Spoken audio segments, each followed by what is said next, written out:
All India Trinamool Congress സംസ്ഥാന കമ്മിറ്റിയുടെ നിർദ്ദേശപ്രകാരം കേരളത്തിലെ 14 ജില്ലാ ആസ്ഥാനങ്ങളിലും ലഹരി മാഫിയക്കെതിരെ ജനകീയ പ്രതിരോധം എന്ന പേരിൽ പ്രതിഷേധ പരിപാടി നടത്തും. ഇതിന്റെ ഭാഗമായി പിണറായി സർക്കാരിന്റെ നിസ്സംഗതയ്ക്കെതിരെ ആലപ്പുഴ കളക്ടറേറ്റിന് മുന്നിൽ തിങ്കളാഴ്ച നടത്തുന്ന പ്രതിഷേധ ധർണ ആലപ്പുഴ മുൻ MP ഡോക്ടർ KS മനോജ് ഉദ്ഘാടനം ചെയ്യും. കേരളത്തിൽ വർദ്ധിച്ചു വരുന്ന ലഹരി മാഫിയക്കെതിരെ പിണറായി സർക്കാരിന്റെ നിസ്സംഗതയ്ക്കെതിരെ ഒരു ധർണ തിങ്കളാഴ്ച സംസ്ഥാന വ്യാപകമായി എല്ലാ കളക്ടറേറ്റിനു മുമ്പിലും സംസ്ഥാന കമ്മിറ്റിയുടെ ആഹ്വാനപ്രകാരം നടത്തുന്നതാണ്. അതിൻ്റെ ഭാഗമായിട്ട് ആലപ്പുഴ കളക്ടറേറ്റിന് മുമ്പിൽ ഞങ്ങൾ തിങ്കളാഴ്ച രാവിലെ 10 മണിക്ക് ഒരു ധർണ നടത്തുന്നുണ്ട്. ഉദ്ഘാടനം നമ്മുടെ ആലപ്പുഴ മുൻ MP ഡോക്ടർ KS മനോജാണ്.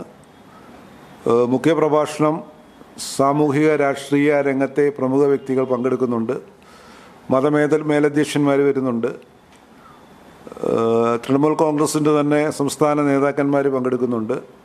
ഞങ്ങൾക്ക് പറയാനുള്ളത്, കേരളത്തിൻ്റെ ഒരു തലമുറയെ തന്നെ നശിപ്പിക്കുന്ന ഒരു രീതിയാണ് ഈ LDF സർക്കാർ നടത്തിക്കൊണ്ടിരിക്കുന്നത്. ഇതിനെക്കുറിച്ച് പറയുകയാണെങ്കിൽ ഇവിടെ പോലീസിൻ്റെ ഉന്നത ഉദ്യോഗസ്ഥരുടെ അനുമതിയോടുകൂടിയാണ് ഈ മയക്കുമരുന്ന് കടത്ത് നടത്തുന്നത്. അതിന് ഇവിടുത്തെ ഭരണകൂടത്തിൻ്റെ ഒത്താശയുണ്ട്. അപ്പം ഇതെല്ലാം ശ്രദ്ധയിൽപ്പെടുത്തിക്കൊണ്ട് തന്നെ ഞങ്ങൾ ഒരു ധർണ നടത്താൻ പോവുകയാണ്.